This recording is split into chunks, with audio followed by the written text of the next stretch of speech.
വിശുദ്ധ വേദോസ്ത അടിച്ചടിച്ച് സംസാരിക്കുമ്പോൾ ഗബ്രിയേൽ മാലാഖ മറിയത്തിന്റെ അടുത്ത് വന്നപ്പോൾ മറിയം മറുപടിയായി പറഞ്ഞത്, എന്നാൽ ഇൻഡയറക്റ്റ് ബന്ധങ്ങളുണ്ട്, അത് ഇല്ലെന്ന് നമുക്ക് പറയാൻ ഒക്കെയല്ല. ഡയറക്റ്റ് ബന്ധമില്ല. മനുഷ്യാവതാരം, ഇൻകാർണേഷൻ, അതല്ലെങ്കിൽ ദൈവമാതൃത്വം, ഇതിനെ ഒരു ഡോക്മയായിട്ട് മാറ്റുകയും അസംഷൻ ഓഫ് മേരി എന്നുള്ളത് ചില ആളുകൾ സ്യൂഡോ അപ്പോക്രിഫൽ ഗ്രന്ഥങ്ങളെന്നൊക്കെ വിളിക്കാറുണ്ട്. ഇവിടെയും സമയത്ത് എത്തിയില്ല.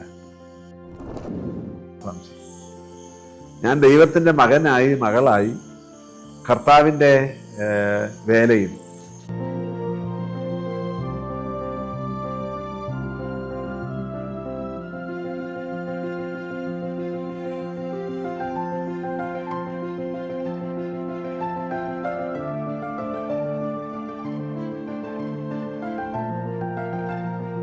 സത്യവെളിച്ചം നമ്മെ പ്രകാശിപ്പിക്കട്ടെ. ട്രൂ ലൈറ്റിൻ്റെ 15ാമത് എപ്പിസോഡിലേക്ക് സ്വാഗതം.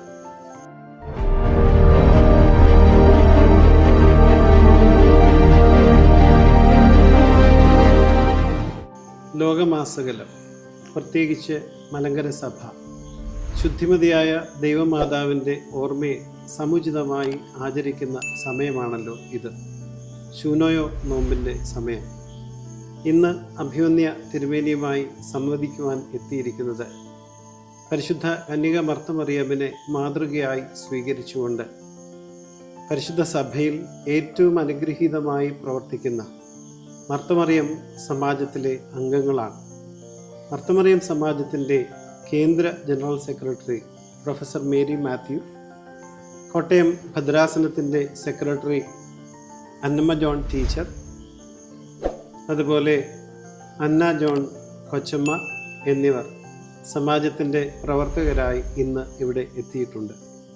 18 മുതൽ 40 വയസ്സ് വരെ പ്രായമുള്ള വനിതകൾ ഉൾക്കൊള്ളുന്ന ചൈതന്യ എന്ന സമാജത്തിൻ്റെ പോഷക സംഘടനയുടെ പ്രതിനിധിയായിട്ടാണ് അന്ന ജോൺ കൊച്ചമ്മ എത്തിച്ചേർന്നിരിക്കുന്നത്. എല്ലാവരെയും സ്നേഹപൂർവ്വം സ്വാഗതം ചെയ്യുന്നു. ശുദ്ധിമതിയായ ദൈവമാതാവിൻ്റെ മധ്യസ്ഥത, അവളുടെ ജീവിത മാതൃക, അവളുടെ ജീവാവസാനം, ഇവയെക്കുറിച്ചൊക്കെയും ഉള്ള നമ്മുടെ ചിന്തകളും ആലോചനകളും സംശയങ്ങളും ഒക്കെ പങ്കുവയ്ക്കുവാനുള്ള അവസരമാണ് ഇത്.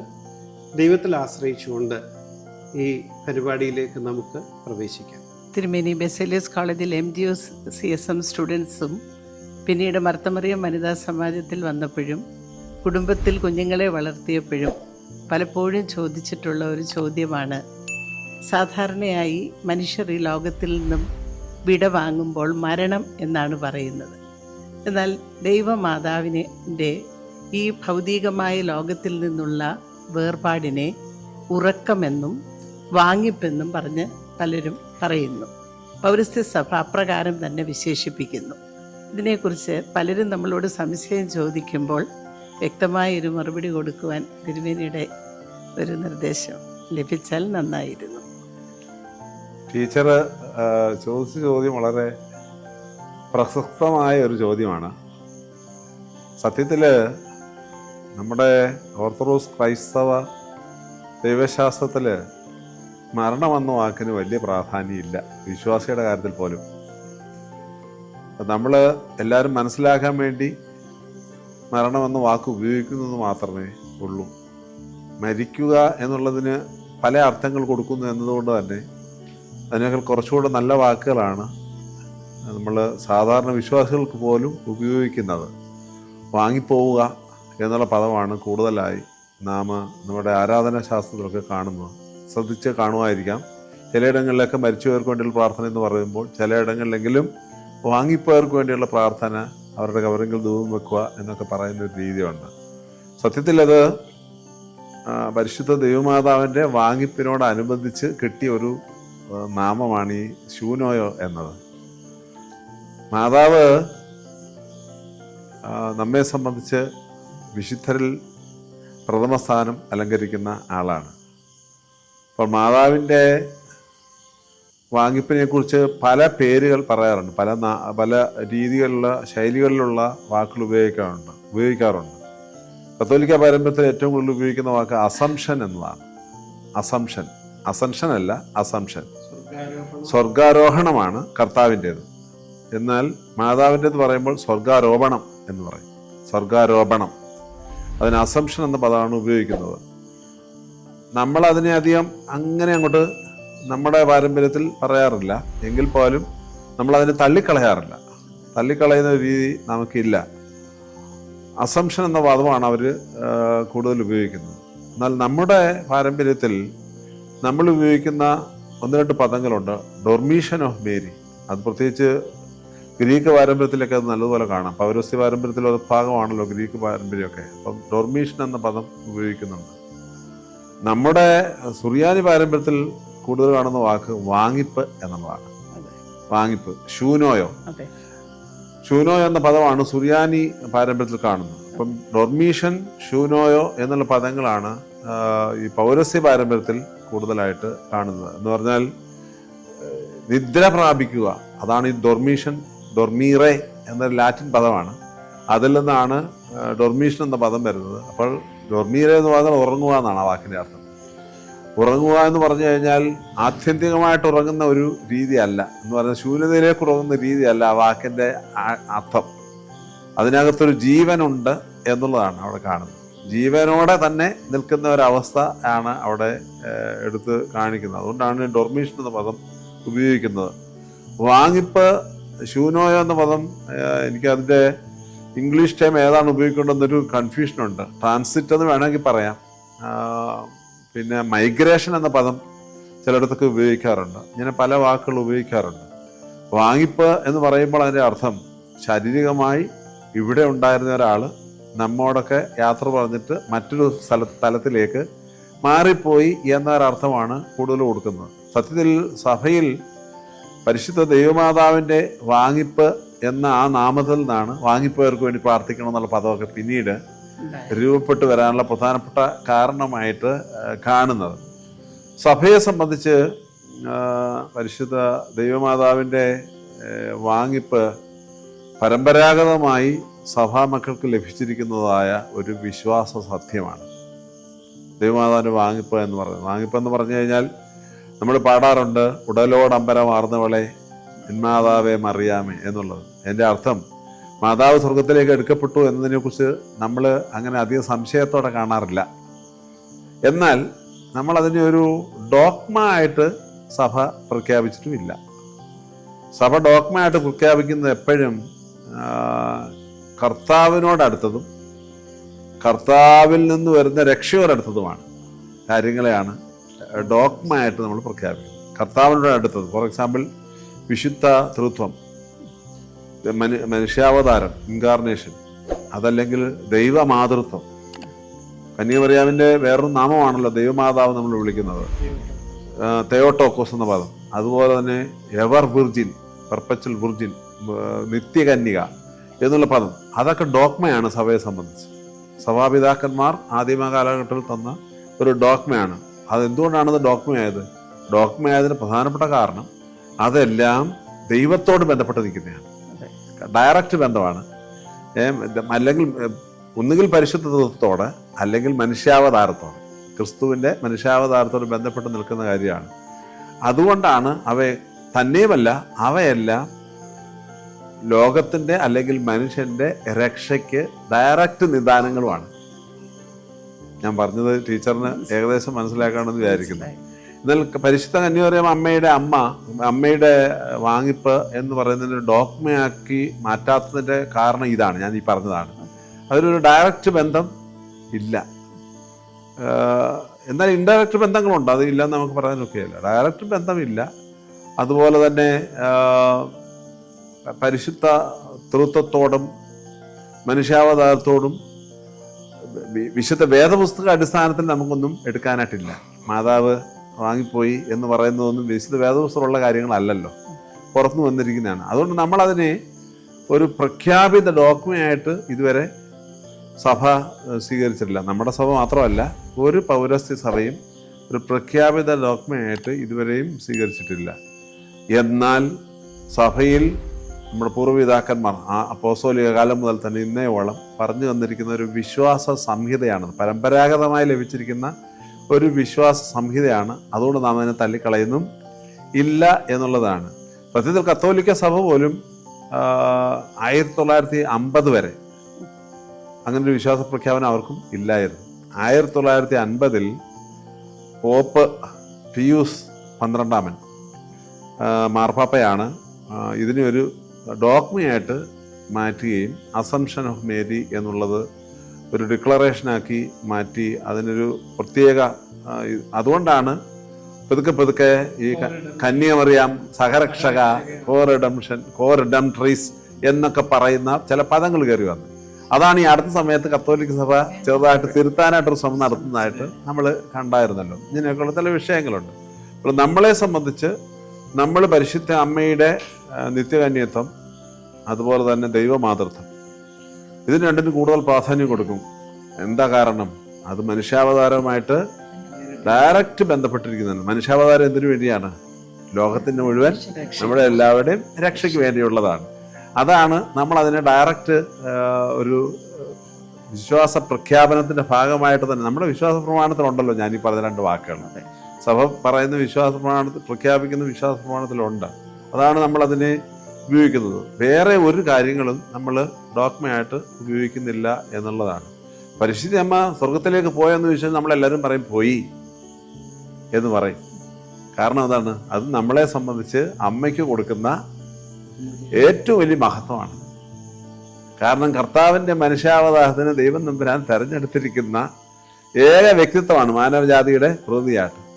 എന്നതുകൊണ്ട് തന്നെ പരിശുദ്ധ അമ്മ സ്വർഗത്തിലേക്ക് പോയി എന്ന് പറയുന്നതാണ് നമ്മുടെയും ആഗ്രഹം. ഞാൻ പറയുന്ന സെൻസ് ടീച്ചറിന് മനസ്സിലാക്കണമെന്ന് വിചാരിക്കുന്നു. അതുകൊണ്ട് നമ്മൾ അതിനൊരിക്കലും ഡിനൈ ചെയ്യുന്നില്ല എന്നുള്ളതാണ് യാഥാർത്ഥ്യം. അപ്പം കുഞ്ഞുങ്ങളോട് പറഞ്ഞു കൊടുക്കാവുന്നൊരു കാര്യം, നമ്മൾ ഉപയോഗിക്കുന്ന വാക്ക് എല്ലാവർക്കും ഈ മരിച്ചവർ എന്നുള്ളതിന് പകരമായിട്ട് വാങ്ങിപ്പോയവർ എന്ന് തന്നെയാണ്. അത് പരിശുദ്ധ അമ്മയുടെ വാങ്ങിപ്പിൽ നിന്ന് വരുന്ന ഒരു ചിന്ത കൂടിയാണ് എന്നത് നമ്മുടെ കുഞ്ഞുങ്ങൾക്ക് നമുക്ക് പറഞ്ഞു കൊടുക്കാവുന്ന ഒരു കാര്യമാണ്. പല വാക്കുകളും നമ്മുടെ എല്ലാവരുടെയും ആഗ്രഹം പരിശുദ്ധ കന്യാമറിയാം പോലെ ആകണമെന്നല്ലേ? അല്ലേ? പരിശുദ്ധ കന്യാമറിയാൻ ഉപയോഗിക്കുന്ന നാമങ്ങളൊക്കെ എൻ്റെ ഭാഗത്തും ഉണ്ടാകണമെന്നുള്ള ആഗ്രഹമുണ്ട്. അതെല്ലാം വിളിച്ചു പറയണമെന്നില്ല, വിളിച്ചു പറഞ്ഞാൽ അതാണെന്ന് പറയണമെന്നില്ല. പക്ഷേ we should have that desire, ഒരു wish that should be there. ആ വിഷം ഉള്ളതുകൊണ്ടാണ് നമ്മൾ വാങ്ങിപ്പോവുക എന്ന് പറയും. മരിച്ചവർ എന്ന് കേൾക്കുമ്പോൾ അതിനകത്ത് കുറച്ച് വേദോത്സവ പ്രകാരം മരിച്ചവരും മൗനതയിലിറങ്ങിയവരും യഹോവയെ സ്തുതിക്കുന്നില്ല എന്നൊക്കെ പറയുന്ന ഭാഗങ്ങളുണ്ടല്ലോ. അപ്പോൾ നാച്ചുറലി അതിന് അങ്ങനെ ചില അർത്ഥങ്ങൾ കൂടി ഉണ്ടെന്നർത്ഥം. വാങ്ങിപ്പോയവർ എന്ന് പറയുമ്പോൾ ആ അർത്ഥങ്ങളെ മാറ്റിവെക്കും. സജീവാവസ്ഥയിലേക്കുള്ള ഒരു പ്രവേശനമായി നാം അതിനെ കാണുന്നു. അതുകൊണ്ട് നമുക്ക് പൗരസ്ത്യ പാരമ്പര്യപ്രകാരം ഒന്നുകിൽ ഡോർമീഷൻ, അതല്ലെങ്കിൽ ശൂനോയോ, വാങ്ങിപ്പ്, മൈഗ്രേഷൻ, ഈ പദങ്ങളാണ് നമ്മൾ കൂടുതൽ ഉപയോഗിക്കാനായിട്ട് ശ്രദ്ധിക്കുന്നത്. താങ്ക് യു തിരുമേനി.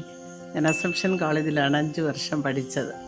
അന്ന് മുതൽ മനസ്സിലുണ്ടായിരുന്ന ഒരു സംശയത്തിൻ്റെ ശരിയായ ക്ലാരിഫിക്കേഷൻ തന്നതിന് വളരെ നന്ദി തിരുമേനി. അതൊരു പ്രായോഗിക വിഷയം കൂടിയാണ്. അസംഷൻ കോളേജിൽ 5 വർഷം പഠിച്ചപ്പോൾ ഇപ്പോഴൊരു ക്ലാരിഫിക്കേഷൻ കിട്ടിയത്. അതെ അതെ. നമ്മുടെ പല ആരാധനാ ഗീതങ്ങളിലും ദൈവമാതാവിനെ കുറിച്ച് ജീവനിലേക്കുള്ള വഴി എന്ന ഒരു പ്രയോഗം പലപ്പോഴും നമ്മൾ പാടുകയും കേൾക്കുകയും ചെയ്യുന്നുണ്ടല്ലോ. അപ്പം അതിനെക്കുറിച്ച് തിരുമേനി ഒന്ന് മനസ്സിലാക്കി തന്നെ. പരിശുദ്ധ അമ്മയെക്കുറിച്ച് നമുക്കറിയാം, വിശുദ്ധ നമ്മുടെ ആരാധനയിൽ യേശുക്രിസ്തു കഴിഞ്ഞാൽ ഒരു സ്ട്രക്ചർ ഉണ്ടല്ലോ നമ്മുടെ ആരാധനയ്ക്ക്. ആ സ്ട്രക്ചറിൽ ആദ്യം പിതാവ് പുത്ര പരിശുദ്ധമായിട്ടുള്ള സ്തുതിയാണ് നിൽക്കുന്നത്. പിന്നെ ഉള്ളത് കർത്താവിൻ്റെ മനുഷ്യാവതാരത്തെക്കുറിച്ചാണ് പറയുന്നത്. തൊട്ടടുത്ത് വരുന്നത് പരിശുദ്ധ അമ്മയാണ്. ശ്രദ്ധിച്ചറിയാം, നമ്മുടെ ഒരു ദിവസം നമസ്കാരക്രമം എടുത്ത് പരിശോധിച്ചാൽ പോലും അത് വളരെ വ്യക്തമാണ്. അപ്പോൾ ആ ഒരു ഗ്രേഡിലാണ് അമ്മ നിൽക്കുന്നത്. ഈ 6-ാം നൂറ്റാണ്ടിൽ ജീവിച്ചിരുന്ന ഫീലക്സിനോസ് മാബു എന്ന് പറഞ്ഞൊരു പിതാവുണ്ടാകും. അദ്ദേഹത്തെക്കുറിച്ച് പറയുന്നത് ക്രിസ്റ്റോളജിയൻ പാർ എക്സലൻസ് എന്നാണ്. എന്ന് പറഞ്ഞാൽ സഭയുടെ ക്രിസ്തു ശാസ്ത്രം, ക്രിസ്തു വിജ്ഞാനീയത്തിൻ്റെ ഉന്നതമായ നിലവാരത്തിൽ ദൈവശാസ്ത്രം രൂപപ്പെടുത്തിയ ഒരാളെന്നുള്ളതാണ് ഫീലക്സിനോസ് പിതാവിനെ കുറിച്ച് പറയുന്നത്. 6-ാം നൂറ്റാണ്ടിൽ ജീവിച്ചിരുന്ന പിതാവിനെ കുറിച്ച്. അപ്പം അദ്ദേഹത്തിൻ്റെ ഒരു ഫ്രേസ് ഉണ്ട്. What is A incarnation? Incarnation is A result of the coming together of 4 persons. അതിന് വേറെ തിയോളജിക്കൽ എക്സ്പ്ലനേഷൻ വേറെ ഉണ്ട്. ഏതൊക്കെയാണ് ഈ 4 persons? പിതാവ്, പുത്രൻ, പരിശുദ്ധ റൂഹ, പിന്നെ മനുഷ്യനെ പ്രതികരിച്ചുകൊണ്ട് പരിശുദ്ധ കന്യമറിയാമമ്മ. അപ്പൊ ഈ 4 ആളത്വങ്ങളുടെ സമന്വയമാണ് ദൈവത്തിന്റെ മനുഷ്യാവതാരം എന്ന് പറയുന്നത്. ഞാൻ പറഞ്ഞത് മനസ്സിലായ കാണുന്നതല്ലേ. അപ്പൊ അതുകൊണ്ട് തന്നെ കർത്താവ് കഴിഞ്ഞാൽ പിന്നെ കൂടുതൽ ക്വാളിഫിക്കേഷൻസ്, വിശേഷണങ്ങൾ വിശുദ്ധ വേദപുസ്തക പ്രകാരം നമ്മുടെ ആരാധനാക്രമത്തിൽ നൽകുന്നത് പരിശുദ്ധ കന്യമറിയാം അമ്മയ്ക്കാണ്. ജീവനിലേക്കുള്ള വാതിൽ, സ്വർഗത്തിലേക്കുള്ള ഗോവേണി കേട്ടിട്ടുണ്ടായിരിക്കും അല്ലേ? ഗിദയോന്റെ കമ്പിളി മഞ്ഞ്, ഏലീശായുടെ പുതപ്പ്, മോശയുടെ മുൾപ്പടർപ്പിലെ അഗ്നി, ഇങ്ങനെ പല വിശേഷണങ്ങൾ.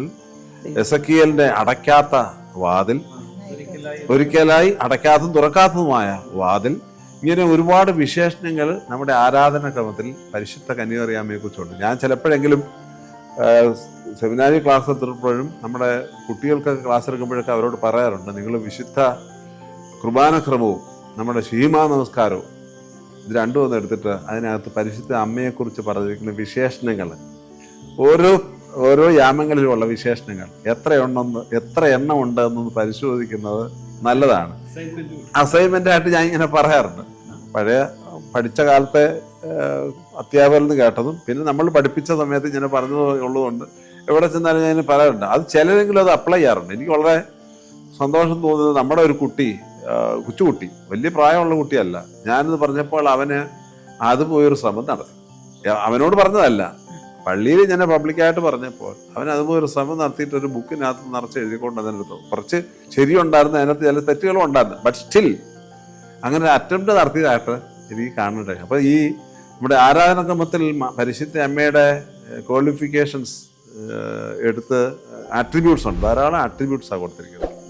ആ ആട്രിബ്യൂട്ട്സ് മുഴുവനും ഓരോ അർത്ഥങ്ങളാണ്, ഓരോ അർത്ഥങ്ങളിലാണ്. അത് സ്വർഗത്തിലേക്ക് കയറുന്ന ഗോവേണിയും ജീവനിലേക്കുള്ള വാതിലും എന്നൊക്കെ പറഞ്ഞ ഓരോ അർത്ഥം തന്നെയാണ്. രണ്ടാമത്തെ സ്വർഗം എന്ന് വേറൊരു വാക്കുണ്ട് ഇല്ലേ? ഇതെല്ലാം നമുക്ക് കയറി ചെല്ലാവുന്ന വാതില്, നമുക്ക് കയറി ചെല്ലാവുന്ന ഗോവണി, ആ അർത്ഥങ്ങളാണ് കൊടുത്തിരിക്കുന്നത് ഇല്ലേ? അതുപോലെ കന്യകാത്വം, ദൈവമാതൃത്വം, ഇതിനെല്ലാം ചില അടയാളങ്ങളാണ് ഈ കാണിച്ചിരിക്കുന്നത്. മനുഷ്യാവതാരം ഒരിക്കൽ മാത്രമായിരുന്നു. ആ ഒരിക്കലുള്ള മനുഷ്യാവതാരം പൂർണ്ണതയുള്ളതായിരുന്നു. അതിലൂടെ കർത്താവ് സമ്പാദിച്ചു തന്ന രക്ഷയുടെ പൂർണ്ണതയെക്കുറിച്ചും കൂടെ അത് സൂചിപ്പിക്കുന്നതായിട്ട് നമുക്ക് തീർച്ചയായിട്ടും അതെ. നമ്മൾ എന്തുകൊണ്ടാണ് വേറൊരാൾക്ക് ഈ ആട്രിബ്യൂട്ട്സ് കൊടുക്കാത്തത്? അതിന്റെ ഉത്തരമാണ് അച്ഛൻ പറഞ്ഞത്.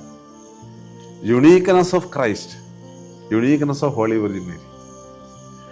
കാരണം ഒരിക്കൽ എന്നേക്കുമായിട്ടുള്ളതാണ് മനുഷ്യാവതാരം അല്ലേ? എല്ലാവർക്കും ദൈവമാതാവാകാൻ ഒക്കെയല്ല, പക്ഷെ ആഗ്രഹിക്കാം. നമ്മളെല്ലാവരും ആ രീതിയിൽ ആഗ്രഹിക്കാം. ദൈവമാതൃത്വം, തിയോട്ടോക്കോസ് എന്ന് പറയുന്നത് അതൊരു യുണീക്ക് ടൈറ്റിലാണ്. That unique title is applied only to holy virgin Mary. പരിശുദ്ധ കന്യമറിയാമ്മയ്ക്ക് മാത്രം കൊടുക്കുന്ന ഒരു സ്ഥാനനാമമാണ്. Why? Christ is one, incarnation is one, once for all. ഒരിക്കൽ എന്നേക്കുമായിട്ടുള്ളതാണ് മനുഷ്യാവതാരം. അതിന് ഒരിക്കൽ എന്നേക്കുമായി ദൈവം തമ്പുരാൻ തെരഞ്ഞെടുത്ത ആളാണ് പരിശുദ്ധ കന്യമറിയാമ്മ. അതാണ് അച്ഛൻ പറഞ്ഞതിന്റെ മറ്റൊരു വിശദീകരണമാണ് എനിക്ക് പറയാനായിട്ടുള്ളത്. തിരുമേനി, പരിശുദ്ധ ദൈവമാതാവിൻ്റെ കബറടക്ക സമയത്ത് ശ്ലീഹന്മാര് ലോകത്തിൻ്റെ വിവിധ ഭാഗങ്ങളിലായിരുന്നു. ആ സമയം മേഘങ്ങളിൽ ശ്ലീഹന്മാരൊക്കെയും അവിടെ എത്തിച്ചേർന്നതായിട്ട് നമ്മുടെ പാരമ്പര്യം പറയുന്നു. അത് നമ്മുടെ അതിനെക്കുറിച്ചൊന്ന് വിശദീകരിക്കാമോ? തീർച്ചയായിട്ടും. മുമ്പേ സ്വർഗാരോഹണത്തെക്കുറിച്ച് പറഞ്ഞതുപോലെ തന്നെ വിശുദ്ധ വേദപുസ്തകത്തിലുള്ള ഒരു കാര്യം അല്ലല്ലോ അത്. എന്നാൽ നമ്മൾ ഉറച്ചു വിശ്വസിക്കുന്ന ഒരു കാര്യമാണ്. നമ്മുടെ പെന്തക്കോസ്തിന് ശേഷം കർത്താവിൻ്റെ കൽപ്പനയനുസരിച്ച് ശിഷ്യന്മാരെല്ലാവരും പലയിടങ്ങളിലായിരുന്നു, ലോകത്തിൽ വിവിധ സ്ഥലങ്ങളിലായിരുന്നു. പക്ഷെ അവർക്ക് എല്ലാവർക്കും പരിശുദ്ധ ദൈവമാതാവിൻ്റെ വാങ്ങിപ്പിനെ കുറിച്ച് പരിശുദ്ധാത്മാവിലൂടെ അറിവ് കിട്ടി എന്ന ഒരു യാഥാർത്ഥ്യമുണ്ട്. വിശുദ്ധ വേദപുസ്തകത്തിലില്ല എങ്കിലും ഒന്നാം നൂറ്റാണ്ടിൻ്റെ അവസാനം അല്ലെങ്കിൽ 2-ാം നൂറ്റാണ്ടിൻ്റെ ആദ്യ കാലഘട്ടത്തിൽ തന്നെ ഉണ്ടായിരുന്ന ചില ഗ്രന്ഥങ്ങളിൽ ഇതിൻ്റെ കാര്യങ്ങളൊക്കെ പറയുന്നുണ്ട്. നമ്മൾ കാനൂനിക ഗ്രന്ഥങ്ങളാണ് വിശുദ്ധ വേദപുസ്തകം എന്ന് വിളിക്കുന്നത്. എന്ന് പറഞ്ഞാൽ സഭ പിന്നീട് കാനൂനികമായിട്ട് അംഗീകരിക്കുകയും എല്ലാ ദിവസവും വായിക്കണമെന്ന് നമ്മളെ പഠിപ്പിക്കുകയും ചെയ്യുന്ന ഗ്രന്ഥങ്ങളാണ് വിശുദ്ധ വേദപുസ്തകത്തിലുള്ളത്. എന്നാൽ വേദപുസ്തകത്തിൽ വരാത്തതായ പല ഗ്രന്ഥങ്ങളും അന്നത്തെ കാലഘട്ടത്തിൽ തന്നെ ഉണ്ടായിട്ടുണ്ട്. അതിന് നമ്മൾ അപ്പോക്രിഫൽ ഗ്രന്ഥങ്ങളെന്നും ചില ആളുകൾ സ്യൂഡോ അപ്പോക്രിഫൽ ഗ്രന്ഥങ്ങളെന്നൊക്കെ വിളിക്കാറുണ്ട്. For example proto gospel of saint James, proto evangelion of saint James, യാക്കോബിൻ്റെ സുവിശേഷം എന്ന് പറയുന്ന ഒരു ഗ്രന്ഥമുണ്ട്. അതുപോലെ തന്നെ ഗോസ്പൽ ഓഫ് തോമസ്, നമ്മുടെ പാരമ്പര്യത്തിൽ വരുന്നതാണ് ആക്ട് ഓഫ് തോമസ്, തോമയുടെ പ്രവൃത്തികൾ. ഇതിനൊക്കെ ഒരുപാട് ഗ്രന്ഥങ്ങളുണ്ട്. അപ്പോൾ ഈ പ്രോട്ടോ ഗോസ്പൽ ഓഫ് ജെയിംസിൽ അതുപോലുള്ള ചില ഗ്രന്ഥങ്ങളിലുമാണ് പരിശുദ്ധ ദൈവമാതാവിനെ വാങ്ങിയതിനെ കുറിച്ചും ശ്ലീഹന്മാർ പലയിടങ്ങളിൽ നിന്ന് വരുന്നതിനെ കുറിച്ചും ഒക്കെ പറയുന്നത്. പ്രധാനമായിട്ടുള്ളത് ഇവിടെ പരിശുദ്ധ റൂഹായുടെ ഒരു ഇടപെടലാണ് പ്രധാനമായിട്ടും കാണിക്കുന്നത്. മേഘങ്ങളിലൂടെ ശ്ലീഹന്മാർ വന്നു എന്ന് പറയുന്നത്. അതുപോലെ തന്നെയാണ് അവിടെ ഒരു കഥയുണ്ട്, നിങ്ങൾക്ക് നാളെ അതിനകത്ത് കൃത്യമായിട്ട് ബാക്കി എല്ലാ ശ്ലീഹന്മാരും സമയത്തെത്തി. പരിശുദ്ധ അമ്മയുടെ സ്വർഗത്തിലേക്കുള്ള എടുപ്പിന്റെ സമയത്ത് ബാക്കി എല്ലാ ശ്ലീഹന്മാരും എത്തി. എല്ലാ കഥയിലും മാർത്തോമാ ശ്ലീഹ എപ്പോഴും ഒന്ന് മാറി നിൽക്കുന്ന ഒരാളാണ്, അല്ലേ? മാർത്തോമാ ശ്ലീഹ ഇവിടെയും സമയത്ത് എത്തിയില്ല. അപ്പോൾ അതുകൊണ്ട് വളരെ വ്യക്തമായി മാതാവിൻ്റെ സ്വർഗാരോഹണത്തിന്, സ്വർഗത്തിലേക്കുള്ള ഉടലോടംബരമാർന്നവളെ എന്നുള്ള ആ പാട്ടിന് കുറച്ചുകൂടി ശക്തി കിട്ടുകയാണ് ചെയ്തത്. മാലാഖമാരാലാണ് പരിശുദ്ധ അമ്മ എടുക്കപ്പെടുന്നത്, അല്ലേ? കത്തോലിക്ക സഭ ഈ പ്രഖ്യാപനം നടത്തിയപ്പോൾ 1950 പ്രഖ്യാപനം നടത്തിയപ്പോൾ മാതാവ് സ്വർഗത്തിലേക്ക് കയറി എന്ന് പറയുന്ന ഭാഗം അവർ പ്രഖ്യാപിച്ചു. എന്നാൽ ഒരു വ്യക്തതയില്ല, മരിച്ചിട്ടാണോ, അതായത് ആത്മാവും ശരീരം തമ്മിൽ വേറിട്ട് പോയിട്ടാണോ അതോ ജീവനോട് ഇരിക്കുമ്പോൾ തന്നെയാണോ എന്നുള്ളത് അത് എനിക്ക് അവരുടെ തിയോളജിയൻസിനെ വിട്ടുകൊടുത്തിരിക്കുകയാണെന്ന് തോന്നുന്നു. അപ്പോൾ തിയോളജിയൻസിൻ്റെ ഇടയിൽ നമ്മൾ പറയുന്നത് പോലെ തന്നെ മാതാവ് മരിച്ചുപോയി, അതിനെ തുറന്നാണ് ബാക്കിയുള്ള സംഭവങ്ങളൊക്കെ ഉണ്ടായത് എന്നുള്ളതാണ് സാധാരണ പാരമ്പര്യത്തിൽ കാണുന്നത്. എന്തുകൊണ്ട് മാതാവിൻ്റെ ശരീരം സ്വർഗത്തിലേക്ക് എടുക്കപ്പെട്ടു എന്ന് വിശ്വസിക്കുന്നു? That is from there the body of Christ came out. കർത്താവിൻ്റെ ശരീരം അവിടെ നിന്നാണ് വന്നത്. അപ്പൊ കർത്താവിൻ്റെ ശരീരം വന്ന ആ ഒരു ശരീരത്തെ മണ്ണിനോട് ലയിപ്പിക്കുന്നതിനോട് പിന്നീട് വന്ന പിതാക്കന്മാർക്ക് അല്ലെങ്കിൽ ദൈവശാസ്ത്രജ്ഞന്മാർക്ക്, ആത്മീയ പിതാക്കന്മാർക്ക് ഒട്ടും തന്നെ താല്പര്യം ഇല്ലായിരുന്നു. കാരണം അതിൻ്റെതായ മഹത്വത്തിൽ തന്നെ കാത്തു സൂക്ഷിക്കണം എന്നുള്ള ഒരു പ്രധാനപ്പെട്ട കാര്യമുണ്ട്. അതുകൊണ്ടാണ് അവര് മാലാഖമാർ പരിശുദ്ധ അമ്മയുടെ ശരീരത്തെ സ്വർഗത്തിലേക്ക് എടുക്കപ്പെടുന്നതായി കണ്ടു എന്ന ഒരു രേഖപ്പെടുത്തി. From this body the body of Christ came out എന്ന് പറയുന്ന ഒരു വലിയ മഹത്തകരമായ ഒരു തിയോളജി അതിൻ്റെ പിന്നിലുണ്ട് എന്ന് നാം മനസ്സിലാക്കണം. ഇവിടെ ഏറ്റവും പ്രധാനമായിട്ട് കാണുന്നത് പരിശുദ്ധ റൂഹായുടെ ഇടപെടലാണ്. നമുക്കറിയാം, ദൈവത്തിൻ്റെ ആത്മാവ് വിചാരിച്ചാലേ എല്ലാ കാര്യങ്ങളും ഭംഗിയായി നടക്കുമല്ലോ. Nothing is impossible to God എന്നാണ് നമ്മൾ പഠിച്ചു വെച്ചിരിക്കുന്നത്, അല്ലേ? മാതാവിനോടും അങ്ങനെ തന്നെയാണല്ലോ പറഞ്ഞത്, ദൈവത്താൽ അസാധ്യമായത് ഒന്നുമില്ല. അപ്പോസ്തല പ്രവൃത്തിയുടെ 8-ാം അധ്യായത്തില് ഫിലിപ്പോസിനെ പരിശുദ്ധാത്മാവ് ഒരു സ്ഥലത്ത് നിന്ന് മറ്റൊരു സ്ഥലത്ത് എത്തിച്ചതായി കാണുന്നു, ഇല്ലേ? അതുപോലെ തന്നെ അപ്പോസ്തല പ്രവൃത്തിയിൽ 12-ാം അധ്യായത്തില് പത്രോസിനെ കാരാഗ്രഹത്തിൽ നിന്ന് ആരും തുറക്കാതെ തുറന്നു പോയതായി കാണുന്നു. അപ്പം ഇതെല്ലാം നമ്മുടെ ഭാഷയിൽ പറഞ്ഞാൽ നമുക്ക് മനസ്സിലാകുന്നതല്ല. പക്ഷേ ദൈവത്തിന്റെ ഭാഷയിലും വിശുദ്ധ വേദപുസ്തകത്തിന്റെ ചരിത്രങ്ങളുടെ ഭാഷയിലും അത് വളരെ വ്യക്തമാണ്. ദൈവത്തിന്റെ ആത്മാവ് വിചാരിച്ചാൽ ഇന്ത്യയിലായിരുന്ന ആളായാലും ഉള്ള ആളായാലും ഈ സമയത്ത് അവിടെ എത്തണമെന്ന് ദൈവത്തിന്റെ ആത്മാവ് വിചാരിച്ചാൽ എത്തിയിരിക്കും എന്ന ഒരു ഉറച്ച വിശ്വാസം നമുക്ക് ഉണ്ടാകണം എന്നുള്ളതാണ് ഇവിടുത്തെ പ്രധാനപ്പെട്ട കാര്യം. വിശുദ്ധ വേദപുസ്തകം സാക്ഷി നിർത്തിയാണല്ലോ നമ്മൾ കാര്യങ്ങൾ പറയുന്നത്. തോമാസ് ലീഹയുടെ കഥ ഉറപ്പിച്ചത് എങ്ങനെയാണെന്ന് വെച്ചാൽ കർത്താവിന്റെ ഉയർപ്പ് തോമാസ് ലീഹ എങ്ങനെയാണോ പ്രഖ്യാപിച്ചത്, കാരണം എല്ലാവരും കണ്ടു വിശ്വസിച്ചു എന്ന് പറഞ്ഞു, പക്ഷെ തോമാസ് ലീഹ ഒന്നുകൂടെ എടുത്തു പറഞ്ഞു. അത് റീകൺഫർമേഷൻ ആണ്. Christ made saint Thomas to reconfirm the resurrection, ഇല്ലേ? The same thing. The Spirit of God made St. Thomas to reconfirm the migration of our Holy Virgin Mary. അതാണ് തോമാസ് ലിയയുടെ ഒരു വ്യത്യസ്തത എന്ന് ഇവിടെ പറയാൻ കാരണം. അപ്പോൾ തോമാസ് ലിയ വരുമ്പോഴാണ് ഓൾറെഡി മാതാവ് എടുക്കപ്പെട്ടു.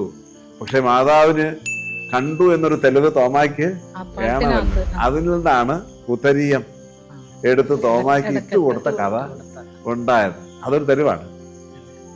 വേദപുസ്തകത്തിലില്ല എങ്കിലും ദൈവത്തിന്റെ പരിശുദ്ധ റൂഹായുടെ ഇടപെടൽ ഇതിനകത്തുണ്ട് എന്നതിനെ കുറിച്ച് നമുക്ക് തർക്കിക്കാനായിട്ട് ഒരു നിവൃത്തിയും ഇല്ല. കാരണം അന്ന് തന്നെ ഉണ്ടായ രേഖകളിലൂടെ വരുന്നതായ ചില കാര്യങ്ങളാണ്. വിശുദ്ധ വേദപുസ്തകത്തിലെ പുസ്തകങ്ങൾ ഉണ്ടായ അതേ സമയത്ത് തന്നെ ഉണ്ടായ മറ്റ് രേഖകളിൽ നിന്ന് വന്നിരിക്കുന്ന ചില വിഷയങ്ങളാണ്. അങ്ങനെയാണ് സ്ലീഹന്മാർ വന്നത് എന്നാണ് നമ്മൾ വിശ്വസിക്കുന്നത്. അത് നമ്മൾ കുട്ടികൾ പറഞ്ഞു കൊടുക്കുമ്പോഴും അവിടെ പരിശുദ്ധാത്മാവിന്റെ പ്രവർത്തനം ആണ് എന്നത് ഊന്നി അവർക്ക് കൊടുക്കാനുള്ള തീർച്ചയായും വേദപുസ്തകത്തിലെ മറ്റ് സംഭവങ്ങളെയും ചേർത്തുകൊണ്ട്. അപ്പൊ തിരുമേനി പറഞ്ഞ പോലെ ഫിലിപ്പോസിനെ എടുത്തുകൊണ്ട് പോയതും അവിടെയൊക്കെ നടന്ന സംഭവം ഏത് സമയത്തും പരിശുദ്ധ റൂഹായുടെ ഇടപെടലുകൾ നമ്മുടെ ജീവിതത്തിൽ ഉണ്ടാവും എന്നുള്ളൊരു ഒക്കെ തിരുമേനി അതൊരു പ്രധാനപ്പെട്ട കാര്യമാണ്. നമ്മുടെ ഇന്നത്തെ ജീവിതത്തിലായാലും ദൈവാത്മാവിന്റെ ഇടപെടലില്ലെങ്കിൽ നമുക്ക് മുന്നോട്ട് പോകാനൊക്കെയല്ല. നമ്മൾ ചിലപ്പോഴെങ്കിലൊക്കെ പറയത്തില്ലേ, ഇതൊരു അതിശയമായി പോയല്ലോ, ഇല്ലേ? നമ്മൾ പറയാറുണ്ടല്ലോ, why this became a surprise for us? എങ്ങനെ സംഭവിച്ചു? നമ്മുടെ കാര്യത്തിൽ നമ്മൾ പറയാറില്ല. അത് ദൈവത്തിന്റെ ആത്മാവ് ഇടപെടലാണ്. ഞാൻ ചില സമയത്തൊക്കെ എൻ്റെ പഴയ കാലത്തെ കുറിച്ച് ഓർക്കാറുണ്ട്. ഞാൻ ഇപ്പോഴത്തെ എൻ്റെ അവസ്ഥയെ കുറിച്ച് ഓർക്കാറുണ്ട്. ഓർക്കുമ്പോൾ ഹൗ ഇറ്റ് ഹാപ്പൻ ഒരു ചോദ്യം ഞാൻ ഇങ്ങനെ ഇടയ്ക്കിടയ്ക്ക് എന്നോട് ചോദിക്കാറുണ്ട്. ഞാൻ എങ്ങനെ ഒരു മെത്രാനായി? ഉത്തരം കണ്ടെത്തുന്നത് ദൈവത്തിന്റെ ആത്മാവിന്റെ ഇടപെടലാണ്, പരിശുദ്ധ റൂഹായുടെ ഇടപെടലാണ്. നിങ്ങളുടെ കാര്യത്തിൽ അത് തന്നെ. നിങ്ങൾ ഓരോരുത്തരും ആയിരിക്കുന്ന അവസ്ഥയിൽ എത്തുന്നതിന്റെ പ്രധാനപ്പെട്ട കാരണം ദൈവാത്മാവിന്റെ ഇടപെടലാണ് എന്നതിനെ കുറിച്ച് നമുക്ക് തർക്കിക്കാനായിട്ട് ഒക്കെയല്ല. Since we are the children of God. True light പോഡ്കാസ്റ്റിനെ കുറിച്ച് ഒരു വാക്ക്. ദൈവകൃപയാൽ ഏറെ എപ്പിസോഡുകൾ നാം പിന്നിട്ടു. ഇതേക്കുറിച്ചുള്ള അഭിപ്രായങ്ങൾ ധാരാളം ലഭിക്കുന്നുണ്ട്. അനേകർക്ക് പ്രയോജനം ചെയ്യുന്നു, സംശയ നിവാരണത്തിനും പുതിയ അറിവുകൾ ലഭിക്കുന്നു എന്നറിയുന്നതിൽ സന്തോഷമുണ്ട്. അതോടൊപ്പം കമൻറ്റുകൾ ഞങ്ങൾ ശ്രദ്ധിക്കാറുണ്ട്. വിശുദ്ധ കുർബാനയ്ക്കുള്ള ഒരുക്കത്തെക്കുറിച്ച് ഒരു എപ്പിസോഡ് ചെയ്യണം എന്ന് ഒരു പ്രേക്ഷക ആവശ്യപ്പെട്ടത് പ്രത്യേകമായി ഇവിടെ പരാമർശിക്കട്ടെ. അത് നിർവഹിക്കുവാൻ ഞങ്ങൾ ശ്രമിക്കുന്നതാണ്.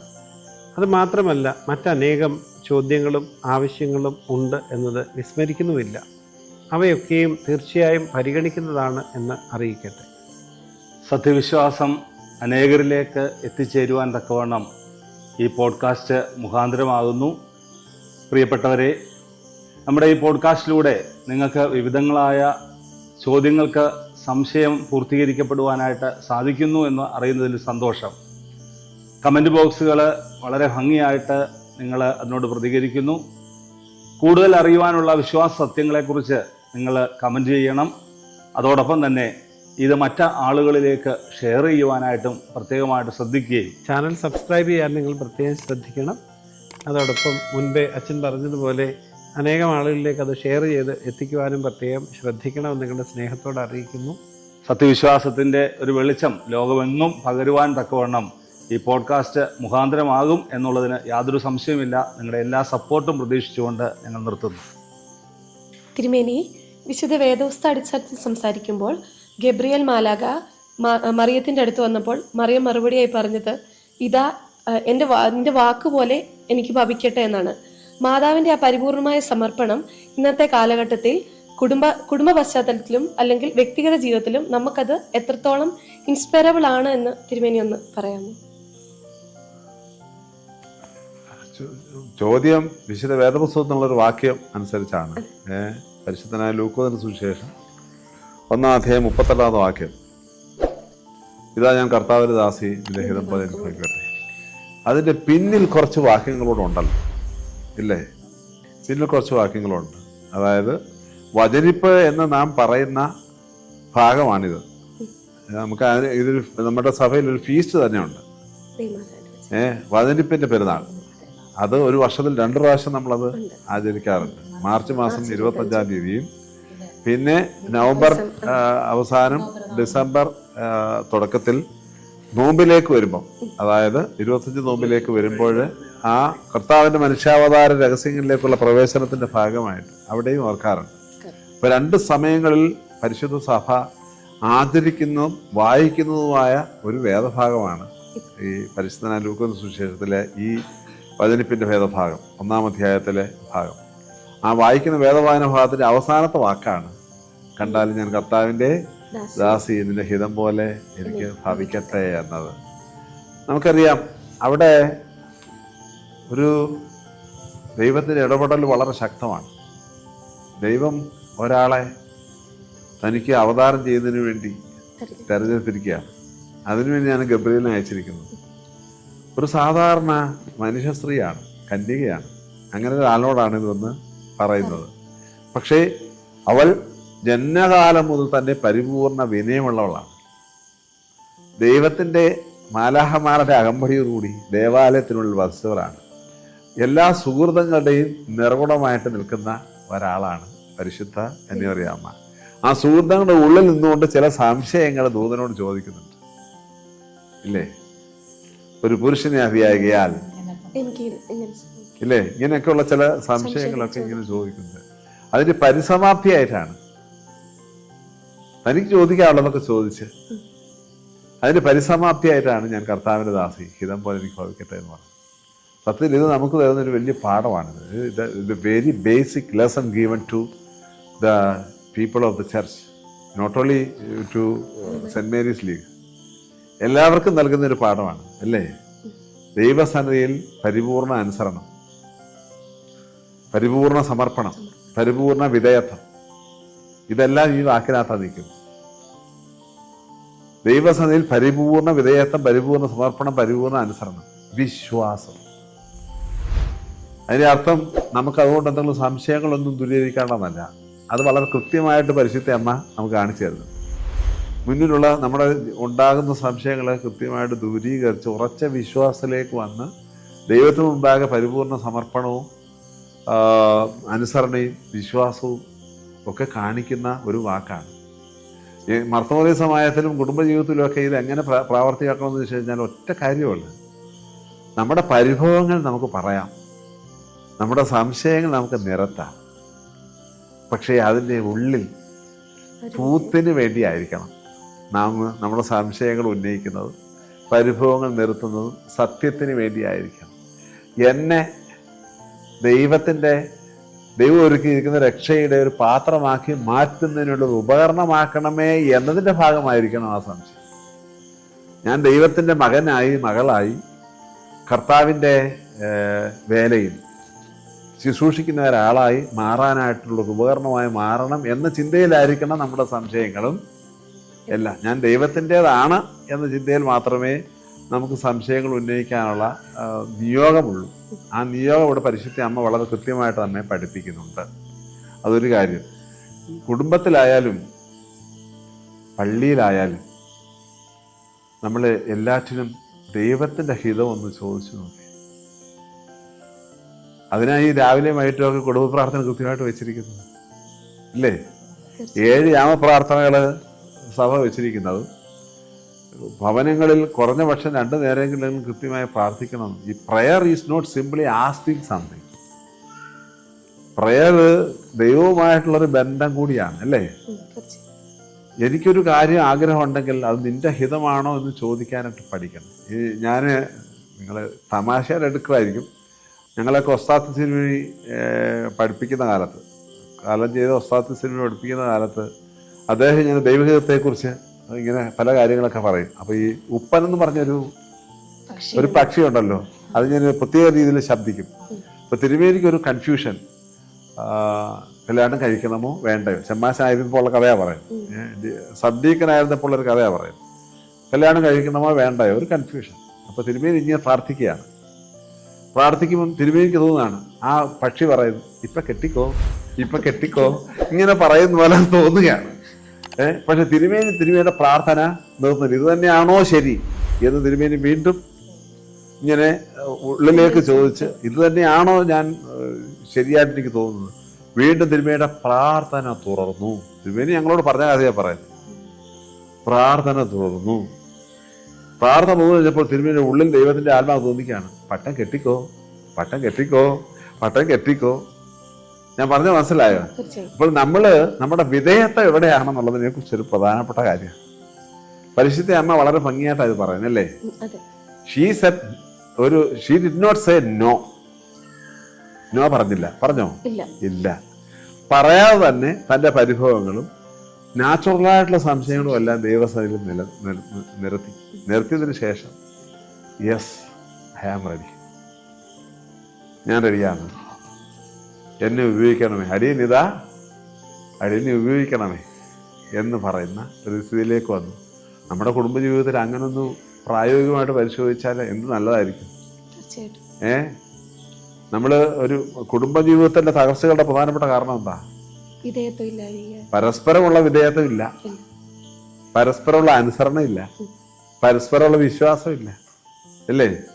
വൈദിക ജീവിതത്തിൽ തകരാറിന്റെ, വൈദികന്റെ ആയാലും മേൽപ്പട്ടക്കാരന്റെ ആയാലും ജീവിതത്തിൽ തകരാറിന്റെ പ്രധാനപ്പെട്ട കാരണം എന്താ? എല്ലാവരുടെയും ജീവിതത്തിൽ തകരാറിന്റെ പ്രധാനപ്പെട്ട കാരണം വിശുദ്ധ വേദപുസ്തകത്തിൽ പരിശുദ്ധ അമ്മയെ പോലെയുള്ള വിശുദ്ധർ നൽകുന്ന ചില പാഠങ്ങൾ നമ്മൾ കൃത്യമായി പാലിക്കുന്നില്ല എന്നുള്ളതാണ്.